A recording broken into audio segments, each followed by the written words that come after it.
On the news tonight, Buhari lauds Hilda Basi on new marathon cooking record. Oshibajo presides over presidential FEC meeting 2 weeks to hand over. Inflation rate rises to 22.22%. NECA kicks against Buhari regime's plot to hike business tariff. Lastly, on sports, Golden Eagle defender set to join Barcelona. Now, the news in detail. The President, Major General Muhammadu Buhari, retired on Monday, said he shares the joy of celebrations as 27-year-old government chef Hilda Basi Efyong, aka Hilda Basi, makes history by breaking the world record of longest hours of cooking and entering into the Guinness Book of Records and placing Nigeria on the global spotlight. The statement is titled, Buhari hails Hilda Basi for placing Nigeria on the global map. The restaurateur began the competition on Thursday after she turned her cooker at 4 p.m. and surpassed the current world record holder on Monday morning. If certified by the Guinness World Record, she will be displacing the current world record holder, Lata Tandon, an Indian chef who achieved a similar feat in 2019, logging 87 hours, 45 minutes record uninterrupted cooking. Basi's cooking marathon is currently ongoing at Amo Gardens in Lekki, Lagos State.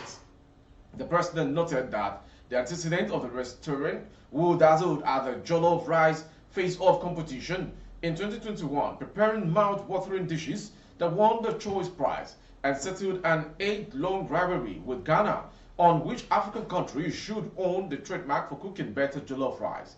Buhari also believes that Basi's drive and ambition have brought more interest and insight into the uniqueness of Nigerian food as another cultural icon. The huge tourism benefits, hoping more young people will follow her in her footsteps. He thanked the sponsors of the Hilda Basi Cook-a-thon, government officials, including Governor Babajide Sanwo-Olu of Lagos State, celebrities from the bubbling music and movie industry, and fans of the chef for all the support that has brought glory to the country. The president also wishes Hilda Basi more grace for a prosperous career. To the next story. Vice President Yemi Osinbajo on Monday presided over a special Federal Executive Council FEC meeting at the State House in Abuja 2 weeks to the end of the current administration. The Vice President chaired the meeting on behalf of President Muhammadu Buhari, who is still away in London on medical grounds. The special FEC meeting is expected to deliberate on over 30 memos emanating from various ministries and agencies of government is apparently convened to treat a backlog of pending memos as the administration wraps up this week ahead of the May 29 handover date. In attendance as Secretary to the Government of the Federation, Boss Mustafa, National Security Advisor, Major General Babagana Monguno, retired, and the Head of Civil Service of the Federation, Folashade Yemi Eson.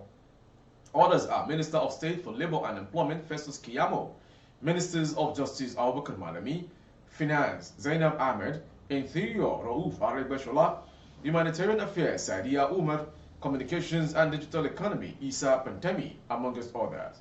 President Muhammadu Buhari is expected to return to Nigeria on Tuesday to chair Wednesday's council meeting. To the next story, Nigeria's inflation has increased, new reports have shown. The nation's inflation rate increased for the 4th consecutive month to 22.22% in April from the 22.04% recorded in March. This is according to the Commodity Price Index report published on Monday by the National Bureau of Statistics. The April 2023 inflation rate showed an increase of 0.18% points when compared to March 2023 headline inflation rate. Similarly, on a year-on-year basis, the headline inflation rate was 5.40%, points higher compared to the rate recorded in April 2022, which was 16.82%. to the next story as regards business. The Nigeria Employers Consultative Association (NECA) has urged the federal government to suspend the implementation of its proposed tariff increases in the manufacturing sector. In a statement issued in Lagos on Sunday, its Director General Adewale Smart Oyerinde also called for the reversal of the 2023 fiscal policy measures. He advised the government to revert to the 2022 FPM roadmap designed to lapse in 2024. The approved 2023 FPM includes supplementary protection measures for the implementation of the ECOWAS Common External Tariff 2022-2026. It includes increased excise duty on alcoholic beverages, cigarettes, and tobacco products, introduction of excise duty on single-use plastics and imports adjustment tax levy on vehicles of 2,000 cc and above. Minister of Finance, Budget and National Planning, Zainab Shamsiya Ahmed, confirmed President Muhammadu Buhari's approval of the 2023 FPM on May 12th. NECA stated, however, that the newly introduced FPM and tariff increases were not only worrisome, but also landmines for businesses in the affected sectors. While we understand government revenue challenges, the proposed increases will spike production costs and reduce the competitiveness of Nigeria manufacturers in local and international market.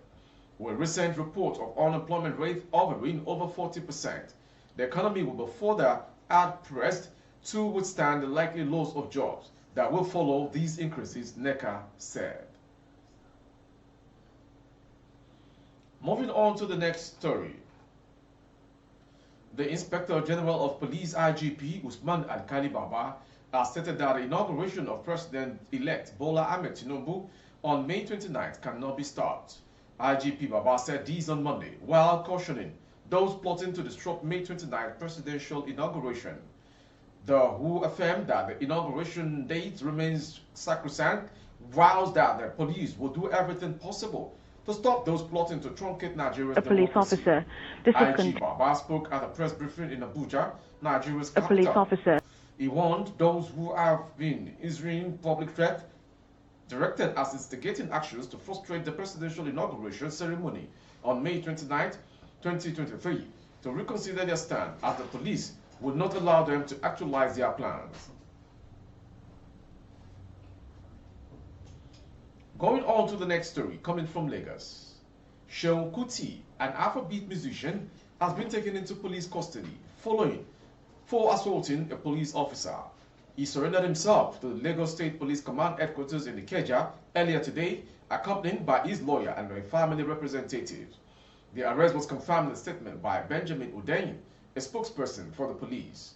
Udein explained that Kuti had been detained in accordance with the law and added that an ongoing investigation into the incident would be carried out transparently and professionally. The police assured the general public that justice would be served.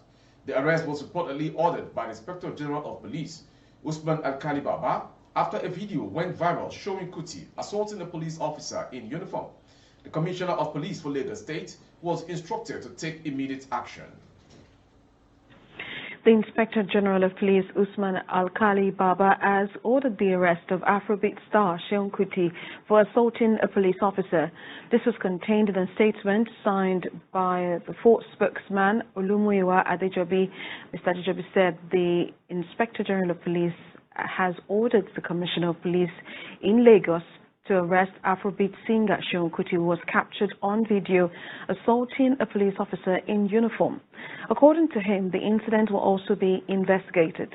The IGP also equally ordered a speedy and full investigation into the remote and immediate cause of the assault and prosecution of the suspect accordingly. He assures Nigerians that acts of contempt, disdain for symbols of authority will not be tolerated, while offenders of such hideous crimes will be surely brought to book. 4 members of staff of Zephyr Microfinance Bank have been arrested after one of them allegedly pushed 50-year-old Vivian Omo, the wife of the debtor, which led to her death. The suspect, whose bank is situated at the Abule Joko Lemode area of the E4 local government area of Ogun State, reportedly went to the house of the debtor and started packing his belongings. The State Police Public Relations Officer, DSP Abimbola Oyemi, confirmed the incident in a statement on Saturday. On Sunday, I beg your pardon. Oyemi explained that the 4 suspects have been arrested by men of the State Police Command. The BPRO said the suspect Badmus Olalikon, Ajibade Oludari, Eniola Aduragbemi, and Femi Oloko were arrested on Wednesday. He said trouble started when the bank staffers visited the home of the deceased to ask for the payment of the loan taken from the bank by the deceased husband, but they were told that the man was not at home.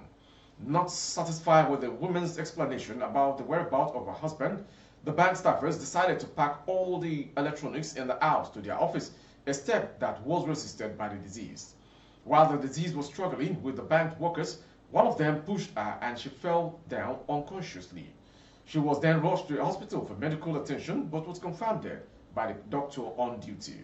The report was quickly lodged at Agbado Divisional Headquarters by the daughter of the deceased, consequence upon which the DPO Agbado Division, CSP Awoniyi Adekunle, quickly led his detective to the scene where 4 members of the staff of the bank, namely Badmus Olalikon, Ajibade Oludari, Eniola Aduragbemi, and Femi Oloko, were arrested. The corpse has been deposited at the E4 General Hospital morgue for autopsy. The BPRO, however, said the State Commissioner of Police, Olarewaju Oladimeji, has ordered the immediate transfer of the suspects to the Homicide Section of the State Criminal Investigation Department for further investigation.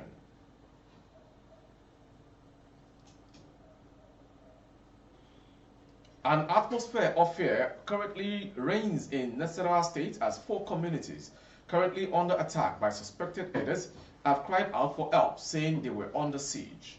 The affected communities located in Karu local government area of the state are Gwanja, Angwabegi, Angwamadaki, and Gidan Allah, dominated by Gwandara, Mada, Yeskwa tribes.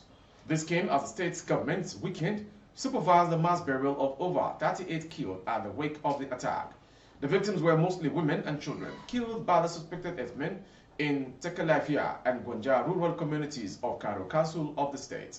The state deputy governor, Dr. Emmanuel Akabe, who led government delegation to supervise the mass burial, condemned what he described as senseless killings and wanton destruction of properties estimated at millions of naira. The deputy governor lamented that the mindless killings and destruction, said government was worried about the situation as it pledged to do everything possible to ensure peace reigns in the state. Akabe assured that the state government would provide relief materials to the displaced victims, even as he encouraged the communities to give credible information to the relevant authorities to enable them to fish out those behind the killings.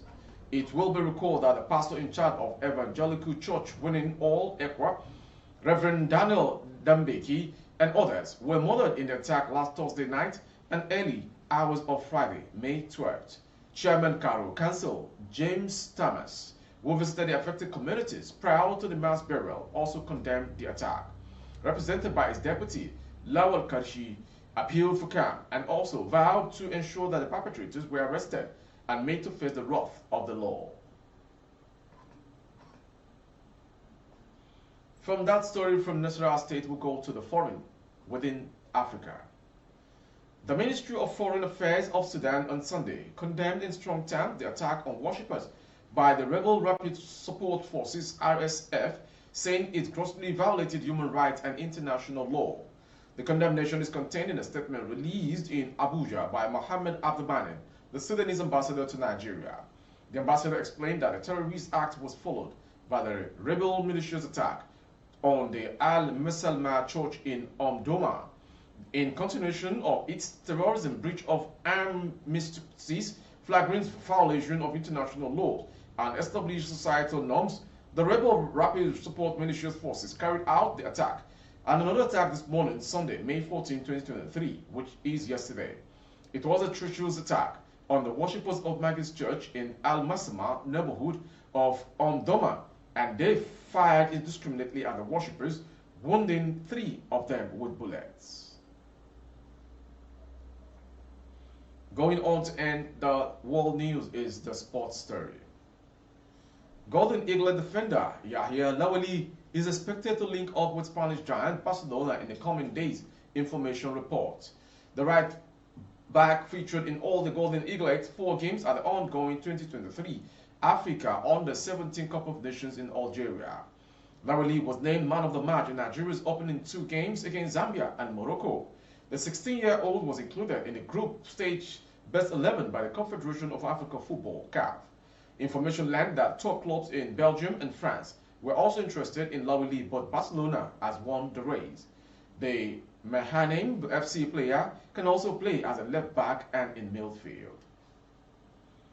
That sports story ends the world news this hour from BGI TV Current. Before we go, some major headlines.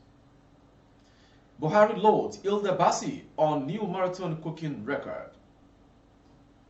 Oshibajo presides over special FEC meeting 2 weeks to hand over. Inflation rate rises to 22.22%. NECA kicks against Buhari regime's plot to hike business tariff. Also, May 29th presidential inauguration cannot be stopped, IGP boasts. Lastly, Golden Eaglet defender set to join Barcelona. For more updates of our broadcast on YouTube, our handle is BGI TV Current. Kindly subscribe and click on the notification bell.